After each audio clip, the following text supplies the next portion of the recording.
വിശദമായ വാർത്തകളിലേക്ക്. രാജ്യത്ത് ഇന്ധനവില ഇന്നും കൂട്ടി. പെട്രോൾ ലിറ്ററിന് 83 പൈസയും ഡീസലിന് 77 പൈസയുമാണ് കൂട്ടിയത്. 5 ദിവസം കൊണ്ട് പെട്രോളിന് ₹3.48 ഡീസലിന് ₹3.30 വർദ്ധിപ്പിച്ചത്. കൊച്ചിയിൽ പെട്രോളിന് ₹107.65 ഡീസലിന് ₹94.72.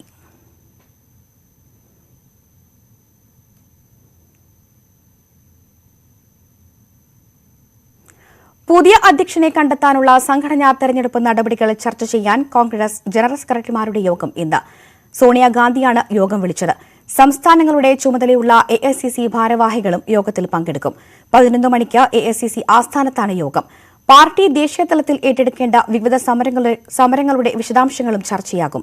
5 സംസ്ഥാനങ്ങളിലെ നിയമസഭാ തെരഞ്ഞെടുപ്പിലേറ്റ തിരിച്ചടി മറികടക്കാനുള്ള നീക്കങ്ങളുടെ ഭാഗമായി കൂടിയാണ് യോഗം.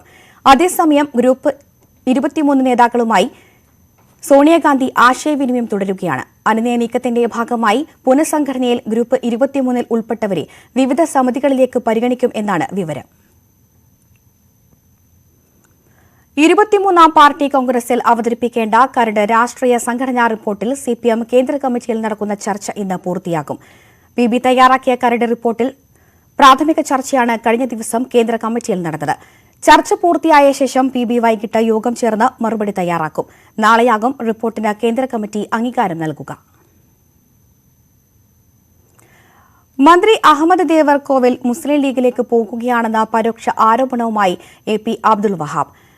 INL വഹാബ് പക്ഷം കോഴിക്കോട് സംഘടിപ്പിച്ച പ്രതിനിധി സമ്മേളനത്തിലാണ് വിമർശനം. പിളർപ്പിന് ശേഷം സംഘടിപ്പിച്ച സമ്മേളനത്തിൽ CPM, CPI നേതാക്കളെ വേദിയിലെത്തിച്ച് കരുത്തു തെളിയിക്കാൻ വഹാബ് പക്ഷത്തിന് കഴിഞ്ഞു. എല്ലാ അർത്ഥത്തിലും INL വഹാബ് പക്ഷത്തിന്റെ ശക്തിപ്രകടനമായിരുന്നു കോഴിക്കോട് മുതലക്കുളത്തെ സംസ്ഥാന പ്രതിനിധി സമ്മേളനം. പല കാലങ്ങളിൽ INLൽ നിന്ന് വിട്ടുപോയവരെയും സജീവ രാഷ്ട്രീയത്തിൽ നിന്ന് മാറി നിന്നവരെയും തിരികെ എത്തിക്കാൻ അബ്ദുൾ വഹാബ് പക്ഷത്തിന് കഴിഞ്ഞു. മന്ത്രി അഹമ്മദ് ദേവർകോവിലിനെ പ്രതിസ്ഥാനത്ത് നിർത്തിയായിരുന്നു സംസ്ഥാന അധ്യക്ഷൻ AP അബ്ദുൾ വഹാബിന്റെ പ്രസംഗം. ഇല്ലാത്ത കാലത്തും വറുതിയുടെ കാലത്തും പരീക്ഷണങ്ങളുടെ നാളുകളിലും പ്രയാസങ്ങളുടെ കാലഘട്ടങ്ങളിലും ഉള്ള കാലത്തും നിലപാടോടുകൂടി നിലനിൽക്കുന്ന പ്രസ്ഥാനമാണ് ഇന്ത്യൻ നാഷണൽ ലീഗ്. നിലപാടുകളുടെ ചൂടും ചൂലുമുള്ള പാർട്ടി. LDFിലെ പ്രധാന ഘടകകക്ഷി നേതാക്കളെ വേദിയിലെത്തിക്കാൻ കഴിഞ്ഞതും വഹാബ് വിജയമായി കണക്കാക്കുന്നു. CPM ജില്ലാ സെക്രട്ടറി P മോഹനൻ, CPI ജില്ലാ സെക്രട്ടറി TV ബാലൻ, LJD സംസ്ഥാന ജനറൽ സെക്രട്ടറി സലീം മടവൂർ തുടങ്ങിയവർ സമ്മേളനത്തിൽ അതിഥികളായെത്തി. നിങ്ങൾ എത്രമാത്രം ആത്മാർത്ഥമായി ശക്തമായി നിലപാടെടുത്ത് നിറവേറ്റുന്നുവോ അതുപോലെ മറുഭാഗവും നിറവേറ്റുമെന്നാണ് ഞങ്ങൾ പ്രതീക്ഷിക്കുന്നത്. INL കേരള സ്റ്റേറ്റ് കമ്മിറ്റി എന്ന പേരിലാണ് വഹാപക്ഷം പാർട്ടിയുമായി മുന്നോട്ട് പോകുന്നത്. അംഗത്വ വിതരണം പൂർത്തിയാകുന്ന മുറയ്ക്ക് പുതിയ ജില്ലാ കമ്മിറ്റികൾ നിലവിൽ വരും. ന്യൂസ് 18 കോഴിക്കോട്. ദേശീയ പണിമുടക്കിന്റെ ഭാഗമായി ഭാരത് പെട്രോളിയത്തിൽ തൊഴിലാളി യൂണിയനുകൾ പണിമുടക്കുന്നത് ഹൈക്കോടതി തടഞ്ഞു. ഭാരത് പെട്രോളിയം കോർപ്പറേഷന് നൽകിയ ഹർജിയിലാണ് ഉത്തരവ്. CITU, INTUC അടക്കമുള്ള 5 തൊഴിലാളി യൂണിയനുകളുടെ സമരമാണ് കോടതി തടഞ്ഞത്. പ്രതിരോധം, വ്യോമയാനം, സർക്കാർ സ്ഥാപനങ്ങൾ അടക്കമുള്ള അവശ്യ മേഖലകളിലെ ഇന്ധന വിതരണം ദേശീയ പണിമുടക്കുണ്ടായാൽ തടസ്സപ്പെടുമെന്ന് ഭാരത് പെട്രോളിയം അഭിഭാഷകൻ ഹൈക്കോടതിയെ അറിയിച്ചു. ഹർജിക്കാരുടെ ആശങ്ക കോടതിക്ക് കണ്ടില്ലെന്ന് നടിക്കാനാകില്ലെന്ന് ജസ്റ്റിസ് അമിത് P റാവൽ വ്യക്തമാക്കി. ഹിന്ദുസ്ഥാൻ പെട്രോളിയത്തിൽ ഇന്ധന വിതരണം തടസ്സപ്പെടുത്തരുത് എന്ന് ഹൈക്കോടതിയുടെ മറ്റൊരു ബെഞ്ചും നിർദ്ദേശിച്ചിട്ടുണ്ട്. കോഴിക്കോട് മുതലക്കുളം ഭദ്രകാളി ക്ഷേത്രം നടത്തിപ്പിന് പോലീസുകാരിൽ നിന്ന് നിർബന്ധിത പിരിവ് നടത്തുന്നതിനെതിരെ കേരള പോലീസ് ഓഫീസേഴ്സ് അസോസിയേഷനും രംഗത്ത്. വിരമിക്കുന്ന Kozhikode city police commissioner AV ജോർജിനുള്ള യാത്രയപ്പ് യോഗത്തിൽ അസോസിയേഷൻ സെക്രട്ടറി CR ബിജു ആഞ്ഞടിച്ചു. News 18 follow up. യാത്രയപ്പ് യോഗത്തിൽ Kozhikode city police commissioner AV ജോർജിനെ വേദിയിലിരുത്തിയാണ് police officers association general secretary CR Biju ആഞ്ഞടിച്ചത്. സേനയ്ക്ക് നാണക്കേടുണ്ടാക്കുന്ന ഇത്തരം പ്രവൃത്തി അനുവദിക്കാനാവില്ലെന്ന് CR ബിജു പറഞ്ഞു. ക്ഷേത്ര നടത്തിപ്പിനായി നിർബന്ധിത പിരിവ് നടത്തുന്നതിനെതിരെ പോലീസുകാർ കമ്മീഷണർക്ക് പരാതി നൽകിയിരുന്നെങ്കിലും നടപടി ഉണ്ടായിട്ടില്ല. ഇതു സംബന്ധിച്ച് ന്യൂസ് 18 വാർത്ത പുറത്തുവിട്ടതിന് പിന്നാലെയാണ് അസോസിയേഷൻ ഭാരവാഹികൾ പരസ്യ പ്രതികരണവുമായി രംഗത്തു വന്നത്. അവരവരുടെ വിശ്വാസവും ആചാരങ്ങളും അവരവർ പോയി അവരവർക്ക് ഇഷ്ടപ്പെട്ട ആരാധനാലയങ്ങളിൽ നിറവേറ്റിപ്പോട്ടെ. അത് നടത്തിപ്പ് ചുമതല പോലീസിന്റെ ഭാഗത്തുനിന്ന് മാറ്റണം എന്നൊരു അഭിപ്രായം നമുക്കുണ്ട്. അത് ദേവസ്വം ബോർഡിനെ ഏൽപ്പിക്കുക. ബന്ധപ്പെട്ട ബോർഡുകളെ ഏൽപ്പിക്കുക, അവർ നടത്തിക്കോട്ടെ. മുതലക്കുളം ഭദ്രകാളി ക്ഷേത്രത്തിനു വേണ്ടി പോലീസുകാരുടെ ശമ്പളത്തിൽ നിന്ന് പണം പിടിക്കുന്നതിനെതിരെ കേരള പോലീസ് അസോസിയേഷനും രംഗത്ത് വന്നിരുന്നു. നിർബന്ധിത അമ്പലപ്പിരിവ് അവസാനിപ്പിക്കുന്നതുവരെ പോരാട്ടം തുടരാനാണ് പോലീസ് ഓഫീസേഴ്സ് അസോസിയേഷന്റെ തീരുമാനം. അതേസമയം ഇക്കാര്യത്തിൽ പ്രതികരിക്കാൻ സിറ്റി പോലീസ് കമ്മീഷണർ തയ്യാറായില്ല.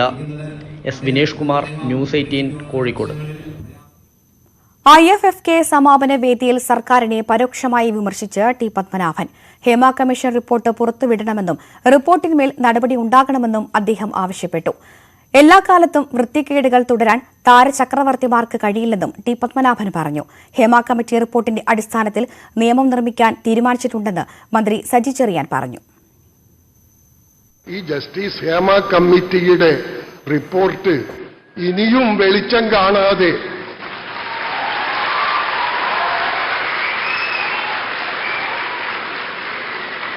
ഞാൻ ഒരിക്കൽ കൂടി പറയുന്നു, ഇതിലും വലിയ ദുർഘടങ്ങളെ അനായാസം തരണം ചെയ്ത ഒരു ഗവൺമെന്റാണ് ഇവിടെയുള്ളത്.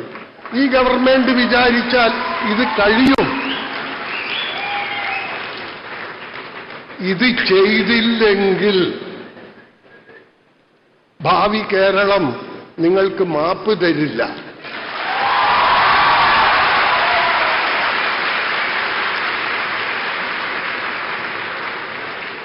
Time is running out. Time is running out. ഇതിൽ വേണ്ടത് ചെയ്യണം. അതിൽ പറഞ്ഞ എല്ലാ നടപടികളും എടുക്കണം. കുറ്റവാളികളെ വെളിച്ചത്ത് കൊണ്ടുവരണം. ആ റിപ്പോർട്ടിന്റെ അടിസ്ഥാനത്തിൽ ഒരു നിയമം, അതിനു മുമ്പ് അടൂർ ഗോപാലകൃഷ്ണൻ സാറിന്റെ ഒരു റിപ്പോർട്ടുണ്ട്. അത് രണ്ടും കൂടി വെച്ചുകൊണ്ട് നിയമം നിർമ്മിക്കാൻ ഗവൺമെന്റ് തീരുമാനിച്ചു. അതിന്റെ ഡ്രാഫ്റ്റ് ആയിട്ടുണ്ട്. പപ്പേട്ടൻ ഇവിടെ പറഞ്ഞതുകൊണ്ട് തീർച്ചയായിട്ടും അത് ഏറ്റവും വേഗം അത് കേരള നിയമസഭയിൽ അവതരിപ്പിച്ച് അത് പാസ്സാക്കി നിയമനിർമ്മാണം നടപ്പാക്കുമെന്ന് ഇവിടെ ഉറപ്പാക്കാൻ പറയാൻ ഞാൻ ആഗ്രഹിക്കുന്നു. 26ാമത് രാജ്യാന്തര ചലച്ചിത്രമേളയിൽ മികച്ച ചിത്രത്തിനുള്ള സുവർണ ചകോരം പുരസ്കാരം കോസ്റ്ററിക്കൽ ചിത്രം ക്ലാര സോളയ്ക്ക്. മികച്ച സംവിധാനത്തിനുള്ള രജത ചകോരം പുരസ്കാരം ഇനീസ് ബാരിയോ നേടി. ആവാസവ്യൂഹമാണ് മികച്ച മലയാള ചിത്രം. സമാപന ചടങ്ങ് ധനമന്ത്രി KN ബാലഗോപാൽ ഉദ്ഘാടനം ചെയ്തു. കോസ്റ്ററിക്കൻ ചിത്രമായ ക്ലാര സോളയാണ് മികച്ച ചിത്രത്തിനുള്ള സുവർണ ചകോരം നേടിയത്. പുരുഷാധിപത്യ സാമൂഹ്യ വ്യവസ്ഥിതിക്കെതിരെയുള്ള പോരാട്ടമാണ് ചിത്രത്തിന്റെ പ്രമേയം. മികച്ച സംവിധാനത്തിനുള്ള പുരസ്കാരമായ രജത ചകോരം കമിൽ കംസ് ഔട്ട് നൈറ്റ് എന്ന ചിത്രത്തിലൂടെ ഇനീസ് ബാരിയോ നേടി. The Rajata Chakoram for Best Director goes to Camilla Comes Out Tonight, directed by Nas Birer.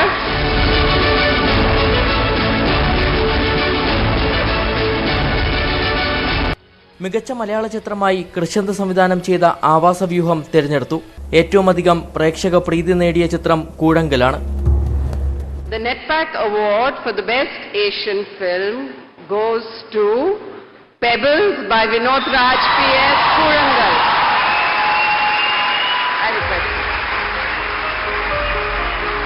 Award കിട്ടിയതിന് വളരെ സന്തോഷം. ഓഡിയൻസിന്റെ റെസ്പോൺസ് നമുക്ക് ലൈവായിട്ട് തിയേറ്ററിൽ കാണാൻ പറ്റി. അതിനും ഒരുപാട് സന്തോഷം. നവാഗത സംവിധായകനുള്ള KR മോഹൻ പുരസ്കാരം I am not the river ചലം സംവിധാനം ചെയ്ത പ്രഭാസ് ചന്ദ്രനും മലയാള ചിത്രമായ നിഷിതോ സംവിധാനം ചെയ്ത താര രാമാനുജനും പങ്കിട്ടു.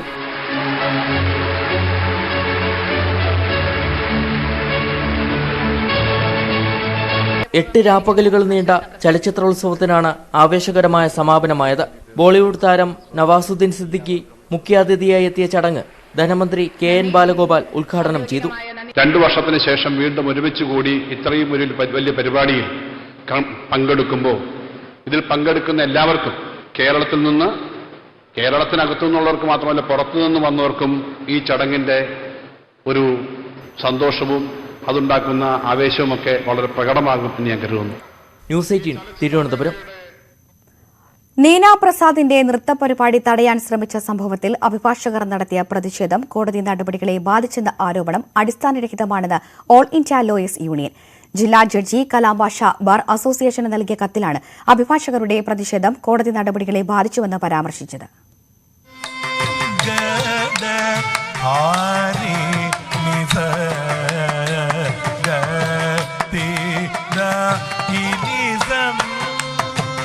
പാലക്കാട് മോയൻ LP സ്കൂളിൽ സംഘടിപ്പിച്ച നീന പ്രസാദിന്റെ മോഹിനിയാട്ടം ശബ്ദമലിനീകരണത്തിന്റെ പേരിൽ ജില്ലാ ജഡ്ജി ഇടപെട്ട് തടസ്സപ്പെടുത്താൻ ശ്രമിച്ചുവെന്നാരോപിച്ചാണ് കഴിഞ്ഞ ദിവസം അഭിഭാഷകർ ജില്ലാ കോടതി വളപ്പിൽ പ്രതിഷേധം സംഘടിപ്പിച്ചത്.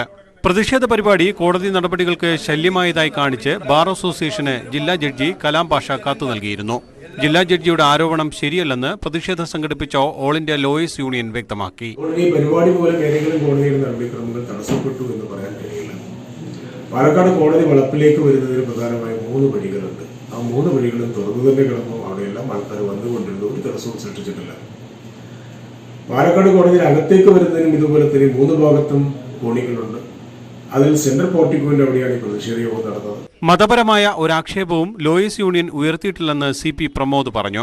ജില്ലാ ജഡ്ജിക്കെതിരെ കലാകാരന്മാരും വിവിധ സംഘടനകളും പ്രതിഷേധവുമായി രംഗത്ത് വന്നിരുന്നു.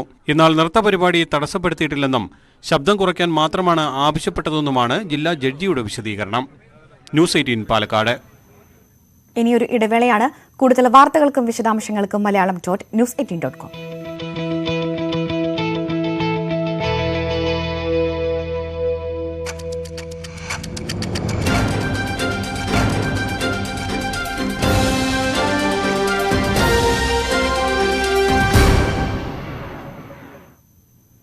യുക്രൈനുമായുള്ള യുദ്ധത്തിന്റെ ആദ്യഘട്ടം അവസാനിച്ചെന്ന് റഷ്യ. യുദ്ധം ആരംഭിച്ച് 1 മാസവും 2 ദിവസവും കഴിയുമ്പോഴാണ് പ്രഖ്യാപനം. യുക്രൈന്റെ യുദ്ധശേഷി കുറയ്ക്കാനായി അധിനിവേശ ശക്തികൾക്ക് രാജ്യം ശക്തമായ പ്രഹരം നൽകിയെന്നും റഷ്യൻ പ്രതിരോധ മന്ത്രാലയം വ്യക്തമാക്കി.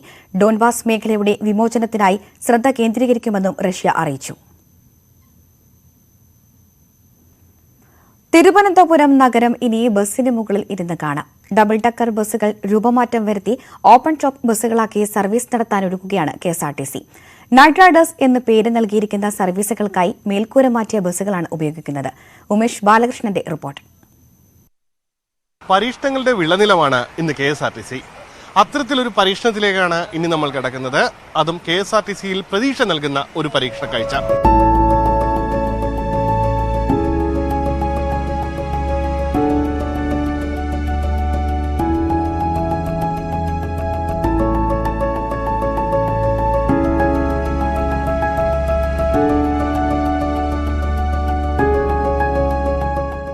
KSRTCയുടെ ഈ മുൻഭാഗം കണ്ടാൽ എല്ലാവർക്കും സുപരിചിതമാണ്.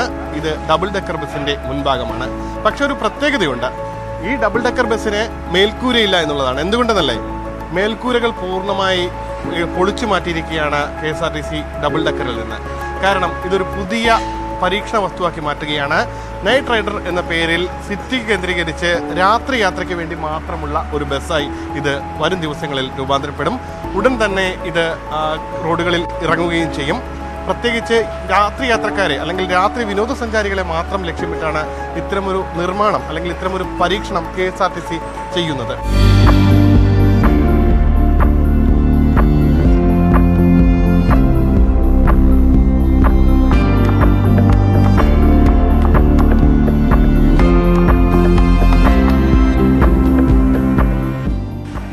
സാധാരണ KSRTC ഡബിൾ ഡക്കറിൽ കയറുന്നത് പോലെ തന്നെ ഇതുവഴി കയറുമ്പോൾ 2 സ്റ്റെപ്പ് ഉണ്ടാകും.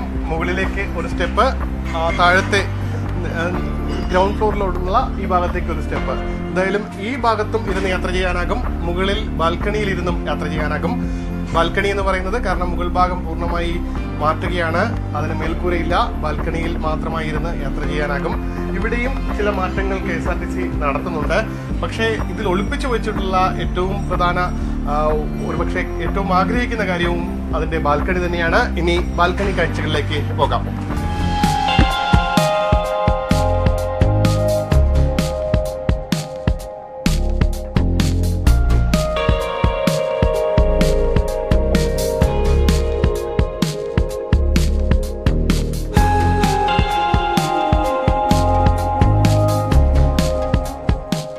ഇതാണ് ബാൽക്കണിയിലെ കാഴ്ചകൾ. ബാൽക്കണിയിൽ ജനറൽ ബസ്സുകളിൽ ഉണ്ടായിരുന്ന സീറ്റുകളാണ് ഇവിടെ ബാൽക്കണിയിൽ കൃത്യമായി അറേഞ്ച് ചെയ്തിരിക്കുന്നത്.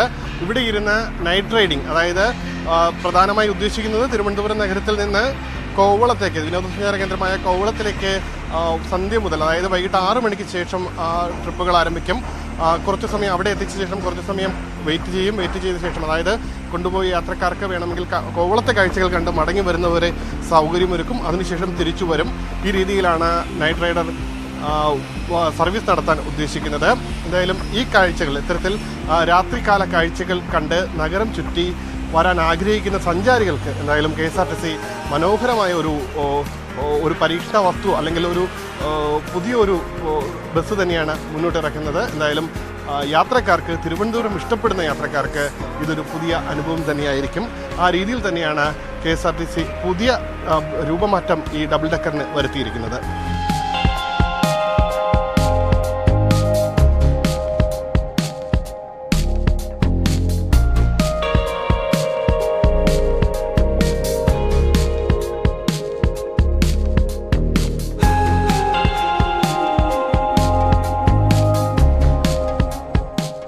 KSRTC ഡബിൾ ഡെക്കറുകൾ ഇങ്ങനെ രൂപം മാറുകയാണ്. ഇനി ഈ സീറ്റുകളിലിരുന്ന് രാത്രി കാഴ്ചകൾ കണ്ട് നഗരം ചുറ്റാനാകും. ഒപ്പം ആകാശത്തിലെ നക്ഷത്രങ്ങളെയും കാണാനാകും. ക്യാമറാമാൻ സി വിനോദിനൊപ്പം ഉമേഷ് ബാലകൃഷ്ണൻ, ന്യൂസ് 18 തിരുവനന്തപുരം. തൃശൂർ ചേർപ്പിൽ സഹോദരനെ കുഴിച്ചുമൂടിയത് ജീവനോടെയെന്ന പോസ്റ്റ്മോർട്ടം റിപ്പോർട്ട്. മരിച്ച ബാബുവിന്റെ ശ്വാസകോശത്തിൽ മണ്ണ് കണ്ടെത്തി. തലയിൽ ആഴത്തിലുള്ള മുറിവുണ്ട്. കഴുത്തു ഞെരിച്ച് കൊലപ്പെടുത്തിയെന്നായിരുന്നു പ്രതി സാബുവിന്റെ മൊഴി. മരിച്ചുവെന്ന് കരുതിയാണ് ബാബുവിനെ സഹോദരൻ സമീപത്തെ വയലിൽ കുഴിച്ചിട്ടത്. പോസ്റ്റ്മോർട്ടം റിപ്പോർട്ടിൽ ശ്വാസകോശത്തിൽ മണ്ണിന്റെ അംശം കണ്ടെത്തിയതായി പോലീസ് അറിയിച്ചു. ബാബുവിന്റെ തലയിൽ ആഴത്തിലുള്ള മുറിവുണ്ട്. മദ്യപിച്ച് ബഹളം വെച്ചപ്പോൾ തർക്കമുണ്ടായതിനെ തുടർന്ന് കഴുത്തു ഞെരിച്ച് കൊലപ്പെടുത്തിയെന്നാണ് കസ്റ്റഡിയിലായ സാബു നേരത്തെ പോലീസിനോട് പറഞ്ഞത്. കഴിഞ്ഞ ശനിയാഴ്ച രാത്രിയാണ് കൊല നടത്തിയത്. 25 വയസ്സുള്ള ബാബുവിനെ ഈ 15 മുതൽ കാണാനില്ലെന്ന് കാട്ടി വീട്ടുകാർ പരാതി നൽകിയിരുന്നു. വയലിൽ അസ്വാഭാവികമായി മൺകൂന കണ്ട നാട്ടുകാരാണ് പോലീസിനെ വിവരമറിയിച്ചത്. ന്യൂസ് 18 തൃശൂർ. റെയിൽവേയിൽ ജോലി വാഗ്ദാനം ചെയ്ത് പണം തട്ടിയ കേസിൽ സ്ത്രീ അറസ്റ്റിൽ. പത്തനംതിട്ട കുളനട സ്വദേശി കലയാണ് പിടിയിലായത്. 10 വർഷമായി വിവിധ സ്ഥലങ്ങളിൽ നിന്ന് ഇവർ ലക്ഷങ്ങൾ തട്ടിയതായി പോലീസ് പറഞ്ഞു.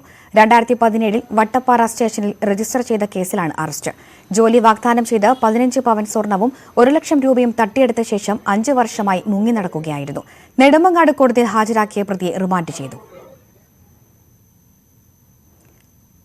കൊല്ലം ശാസ്താംകോട്ട പോരുവഴി മലനട ഉത്സവ സ്ഥലത്ത് 2 വിദ്യാർത്ഥികൾ കുളത്തിൽ വീണ് മരിച്ചു. ഇടയ്ക്കാട് 7 മൈൽ സ്വദേശിയായ 10ാം ക്ലാസ് വിദ്യാർത്ഥി വിഘ്നേഷ്, തേന്മല സ്വദേശിയും +1 വിദ്യാർത്ഥിയുമായ അശ്വിൻ എന്നിവരാണ് മരിച്ചത്. ഉത്സവം നടക്കുന്ന മലനടയോട് ചേർന്ന് ഏലായിലെ കുളത്തിലാണ് ചെളിയിൽ പൊതിഞ്ഞ് അപകടം സംഭവിച്ചത്.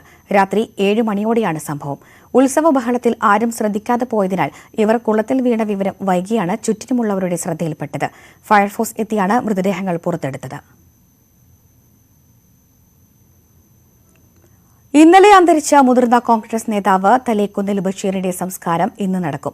രാവിലെ KPCC ഓഫീസിലും DCC ഓഫീസിലും പൊതുദർശനത്തിന് വയ്ക്കും. വൈകിട്ട് പേരുമല മുസ്ലിം ജമാഅത്ത് ഖബർസ്ഥാനിൽ മൃതദേഹം സംസ്കരിക്കും. സിൽവർ ലൈനിന്റെ സാമ്പത്തിക നഷ്ടം ചർച്ചയാകാതിരിക്കാനാണ് സംസ്ഥാന സർക്കാർ ശ്രമിക്കുന്നതെന്ന് വൺ ഇന്ത്യ വൺ പെൻഷൻ അഖിലേന്ത്യാ അധ്യക്ഷൻ AP ഇബ്രാഹിംകുട്ടി. സംസ്ഥാനത്തിന്റെ സാമ്പത്തിക സ്ഥിതിക്ക് ഒട്ടും യോജിച്ചതല്ല സിൽവർ ലൈനിന്റെ വായ്പാ പദ്ധതി. പൂർണ്ണ വിജയമാണെങ്കിൽ പോലും പ്രതിവർഷം 150 കോടി രൂപ മാത്രമാണ് പദ്ധതിയുടെ വരുമാനം. ചെലവുമായി താരതമ്യം ചെയ്യുമ്പോൾ സിൽവർ ലൈൻ ലാഭത്തിലാകാൻ ദശാബ്ദങ്ങൾ വേണ്ടിവരും. അത് ചർച്ചയാകാതെ ഇരിക്കാനാണ് ഇപ്പോൾ പോലീസിനെ കൊണ്ട് നടത്തുന്ന അതിക്രമങ്ങളെന്നും AP ഇബ്രാഹിംകുട്ടി ആരോപിച്ചു. തൊഴിലാളി ശ്രേഷ്ഠ പുരസ്കാരങ്ങൾ കൊച്ചിയിൽ മന്ത്രി V ശിവൻകുട്ടി വിതരണം ചെയ്തു. സംസ്ഥാനത്തെ തിരഞ്ഞെടുക്കപ്പെട്ട 17 മികച്ച തൊഴിലാളികൾക്ക് 1 ലക്ഷം രൂപയും പ്രശസ്തി പത്രവും ഫലകവും സമ്മാനിച്ചു. ആകെ ലഭിച്ച 5513 അപേക്ഷകരിൽ നിന്നാണ് 17 വ്യത്യസ്ത മേഖലകളിലെ മികച്ച തൊഴിലാളികളെ തെരഞ്ഞെടുത്തത്. തൊഴിലാളികളുടെ മികവിനെ വിലയിരുത്തി പുരസ്കാരം നൽകുന്ന രാജ്യത്തെ പ്രഥമ പദ്ധതിയാണ് ഇത്. TJ വിനോദ് MLA അധ്യക്ഷത വഹിച്ചു. ഡിവൈഎഫ്ഐ വയനാട് ജില്ലാ സമ്മേളനത്തിന് തുടക്കം. ബത്തേരി സ്വതന്ത്ര മൈതാനിയിൽ സംഘാടക സമിതി ചെയർമാൻ PR ജയപ്രകാശ് പതാക ഉയർത്തി. ഇന്ന് രാവിലെ 10-ന് മുനിസിപ്പൽ ടൗൺ ഹാളിൽ പ്രതിനിധി സമ്മേളനം പൊതുമരാമത്ത് മന്ത്രി PM മുഹമ്മദ് റിയാസ് ഉദ്ഘാടനം ചെയ്യും. വൈകിട്ട് സ്വതന്ത്ര മൈതാനിയിൽ നടക്കുന്ന പൊതുസമ്മേളനം ഡിവൈഎഫ്ഐ സംസ്ഥാന സെക്രട്ടറി VK സനോജ് ഉദ്ഘാടനം ചെയ്യും. സമ്മേളനത്തിൽ കേന്ദ്ര കമ്മിറ്റി അംഗങ്ങളായ Jake C Thomas, KU Janeesh Kumar MLA എന്നിവർ പങ്കെടുക്കും. മോർണിംഗ് ന്യൂസ് പൂർത്തിയാകുന്നു. അല്പസമയത്തിനകം നാട്ടുവർത്തമാനം കാണാം. നമസ്കാരം.